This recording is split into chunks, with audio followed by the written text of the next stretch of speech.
Subscribe now and press the bell icon. Never miss an update. कल हमने Rajasthan police में जो कानून का पोर्शन जुड़ा है उसके सिलेबस के बारे में बात की थी। अब उसी को आगे बढ़ाते हुए आज हम सबसे पहले भारतीय दंड संहिता 1860 के बारे में बात करते हैं। तो सबसे पहले बात करते हैं कि भारतीय दंड संहिता किसने बनाई। भारतीय दंड संहिता लॉर्ड मेघालय सर ने बनाई थी।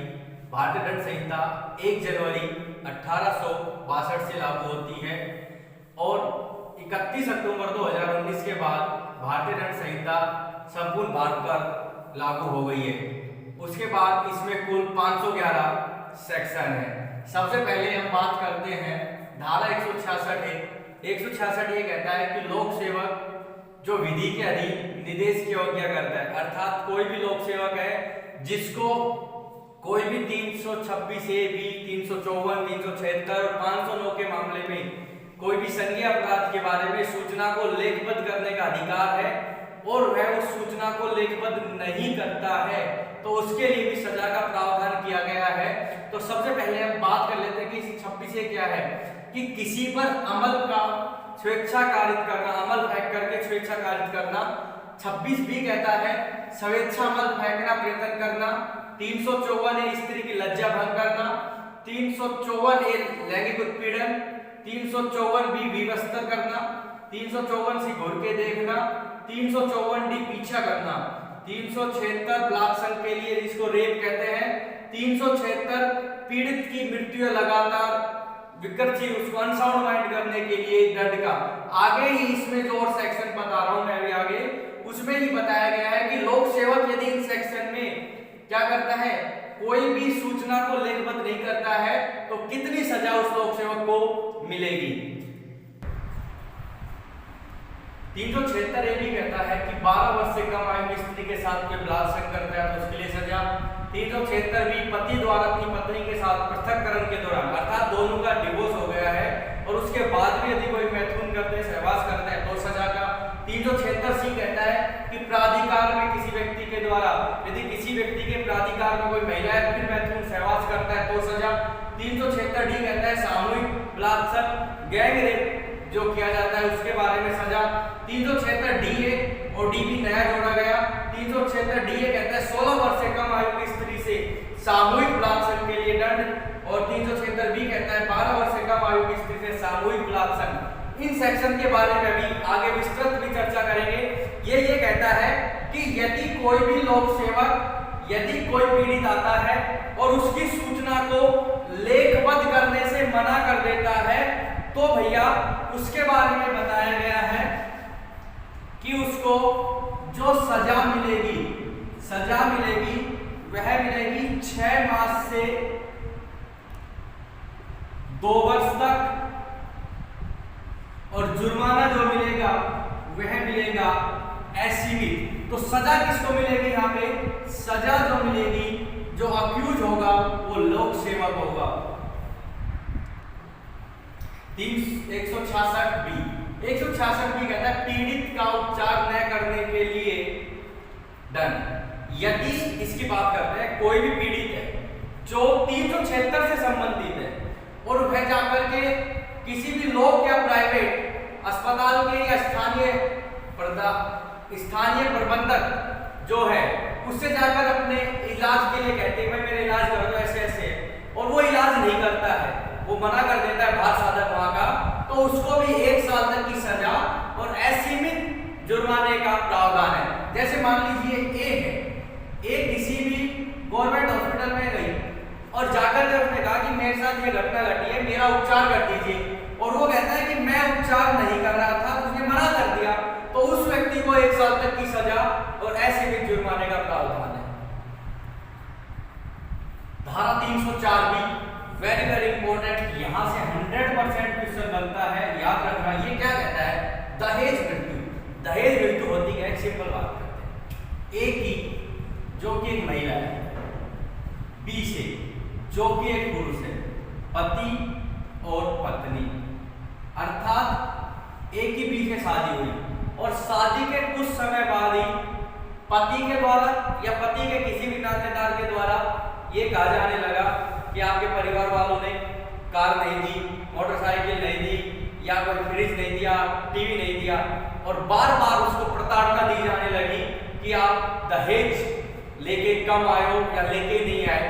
तो कहता है यदि किसी भी स्त्री की मृत्यु विवाह के, याद रखने की बात यहाँ है, विवाह के 7 साल के अंदर सामान्य परिस्थितियों के अलावा, सामान्य परिस्थितियों का मतलब क्या है, अटैक आ गया या कोई और भी के अलावा हो जाती है, और यह साबित हो जाता है कि पति या पति के नातेदार के द्वारा मृत्यु से पूर्व दहेज की मांग की गई थी, दहेज मृत्यु कहलाएगी।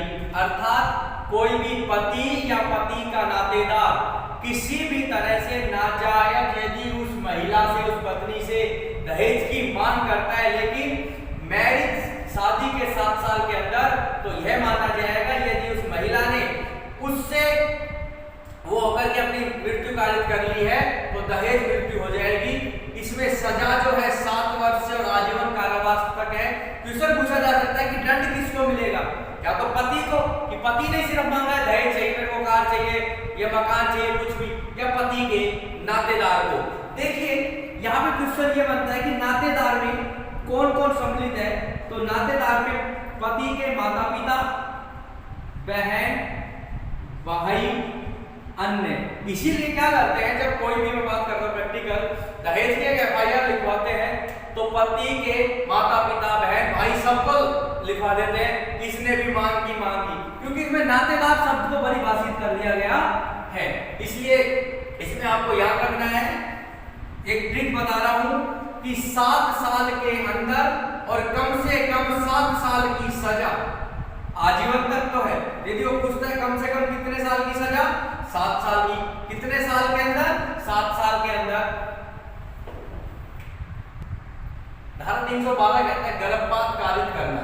इसमें गर्भपात का क्या होता है, मान लीजिए कोई भी महिला है, गर्भ से है और उसका गर्भपात किया जाता है स्त्री की सहमति से, उसकी खुद की सहमति से भी, तो कह रहा है यदि कोई भी उसकी सहमति से गर्भपात कारित करता है तो उसको 3 साल तक की सजा और असीमित जुर्माना। एक इसमें एक शब्द है स्पंद गर्भा। स्पंद गर्भा की स्थिति क्या होती है, जब किसी भी महिला का 3 या 4 माह से गर्भ होता है उसको स्पंद गर्भा बोलते हैं। इसमें सजा है 7 साल से और जुर्माना है असीमित। तो 2 शब्द यहाँ पे आए, देखिए यदि 3 से कम है तो 3 वर्ष तक, लेकिन जब स्पंद गर्भा की स्थिति में है तो कौन सी, 7 साल तक की आ जाएगी। उसमें एक चीज और भी बताई गई 312 में, वह स्त्री जो गर्भ से है यदि खुद भी अपना गर्भपात कारित करवा रही है तो 312 में दंडित मानी जाएगी। हेलो फ्रेंड्स, अभी बात करते हैं धारा 313 की। वो कहता है स्त्री की सहमति के बिना गर्भपात। मान लीजिए एक कोई स्त्री है, वो कह रही है मैं गर्भपात नहीं कराना चाहती, लेकिन बाद में कहता नहीं हम तो तेरा गर्भपात करवा रहे हैं, तो कह रहे हैं यदि उसकी विदाउट कंसेंट के, उसकी बिना सहमति के यदि कोई गर्भपात कारित करवाया जाता है तो 10 वर्ष से आजीवन कारावास तक की सजा और जुर्माना जो होगा असीमित होगा। देखिए कई बार हमारा भ्रम हो जाता है कि आजीवन कारावास जो होता है वो क्या तो 14 साल का होगा या 20 वर्ष का होगा, नहीं। देखिए आजीवन कारावास का मतलब होता है जीवन पर्यंत, लेकिन यदि समुचित सरकार जाए, समुचित का मतलब हो गया केंद्र सरकार या राज्य सरकार, दोनों में से कोई भी चाहती है तो उस आजीवन कारावास को परिवर्तन कर सकती है 14 या 20 साल में से। इसी तरह आगे और जो आपका है वो पढ़ेंगे। धारा 354D कहती है पीछा करना। तो यह कहता है यदि कोई भी पुरुष किसी स्त्री का पीछा उसकी इच्छा के विरुद्ध किसी भी माध्यम से, जिसमें इलेक्ट्रॉनिक माध्यम भी शामिल है, करता है, अर्थात इलेक्ट्रॉनिक माध्यम से तात्पर्य यहाँ पे यह है कि कोई भी व्हाट्सएप, ईमेल, इंस्टाग्राम, जो आज हमारे आधुनिक जो इलेक्ट्रॉनिक माध्यम है, उनसे किसी भी प्रकार से कोई पुरुष किसी स्त्री का पीछा करता है तो उसको भी सजा का प्रावधान है। उसको यदि वो पहली बार करता है तो 3 वर्ष तक की सजा, जुर्माना है सीमित। यदि वह द्वितीय और पश्चातवर्ती करता है तो 5 वर्ष तक की सजा और असीमित जुर्माने का प्रावधान है। धारा 361 विधिपूर्ण संरक्षण में से अपहरण। देखिए यहाँ पे आया विधिपूर्ण संरक्षण। यदि कोई भी विधिपूर्ण संरक्षण में है और उसकी सहमति के बिना, विदाउट कंसेंट, उसकी सहमति नहीं है, और वहां से किसी भी नर या नारी को ले जाता है, नर है तो 16 वर्ष, नारी है तो 18 वर्ष, या कोई विकर्षित व्यक्ति है और वहां से ले जाता है, वो अपहरण कहलाता है। अब विधिपूर्ण संरक्षण क्या क्या होगा? एक तो नेचुरल गार्जियन, माता पिता, या माता पिता नहीं है तो जो दादा दादी चाचा चाची जहाँ रहता है वहां पे, वो भी नहीं है तो कोर्ट के द्वारा कोई अपॉइंट किया हुआ है, या कोई अन्य जो भी, तो कह रहा है यदि कोई भी किसी भी बालक को विधिपूर्ण संरक्षण में से ले जाता है तो उसको फिर 363 में सजा का प्रावधान है 7 वर्ष तक और जुर्माना असीमित। लेकिन जब भी वह विधिपूर्ण संरक्षण में से ले जाएगा तो आपके एक बात याद रखनी है, इस शब्द को बहुत ध्यान रखना है, सहमति के बिना होना चाहिए, विदाउट कंसेंट होना चाहिए। उनकी जो इसके विधिपूर्ण संरक्षण में है उसकी कंसेंट नहीं होनी चाहिए। इसके बाद धारा 366 कहती है विवाह आदि करने को विवश करने के लिए किसी स्त्री का व्यभिचार करना, कि कोई स्त्री है कहीं रह रही है, उस स्त्री को ले जाते हो विवाह करने के लिए, विवश करते हो, अपहरण करते हो, किडनैपिंग करते हो, तो यदि जो किडनैपिंग कर रहा है उसके लिए भी 10 साल तक सजा और असीमित जुर्माने का प्रावधान है। धारा 366 अप्राप्त लड़की, बात कर रहा है अप्राप्त लड़की, अभी बात करेंगे क्या होता है। उत्प्रेरित करना, यदि कोई भी व्यक्ति 18 वर्ष से कम आयु की, मतलब कि अप्राप्त मतलब 18 वर्ष से कम आयु की लड़की को अन्य व्यक्ति से, किसी अन्य व्यक्ति से आयुक्त संभोग करने के लिए विवश करता है कि आप उसके साथ सहवास करो, संबंध बनाओ, तो भैया 10 वर्ष तक की सजा और असीमित जुर्माने का प्रावधान है। अर्थात कोई ए नाम का व्यक्ति है और ये बी नाम की लड़की है जो 18 वर्ष से कम है, इससे कहता है कि आप सी से संभोग करो, संबंध बनाओ, तो उसको इस सजा का प्रावधान होगा, इसको तो अलग से जो होगा हो गई।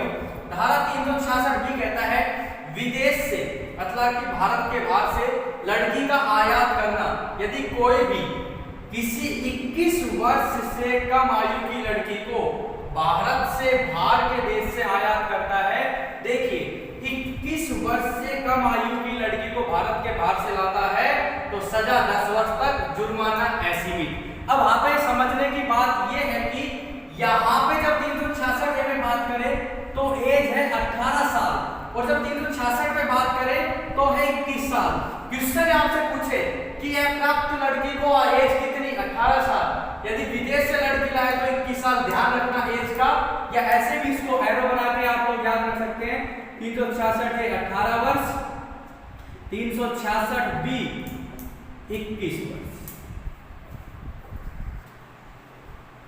धारा 372 वैश्यावृत्ति आदि के प्रयोजन के लिए अप्राप्त को बेचना, यदि कोई भी व्यक्ति किसी 18 वर्ष से कम आयु के किसी व्यक्ति को वैश्यावृत्ति करने के लिए बेचता है, भाड़े पर देता है, या अन्यथा कोई भी अन्य गलत कार्य करने के लिए प्रेरित करता है, तो उस व्यक्ति को 10 साल तक की सजा और जुर्माना असीमित। और धारा 373 कहती है यदि वैश्यावृत्ति के लिए किसी को खरीदता है, अप्राप्त को खरीदता है, तो उसमें भी आयु 18 वर्ष ही रखी गई है, सजा भी सेम है 10 वर्ष तक असीमित।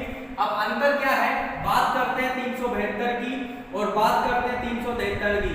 373 में आप बात करोगे बेचने की, 373 में बात करेंगे खरीदने की। अर्थात 72 का मतलब बेचना, 73 का मतलब खरीदना।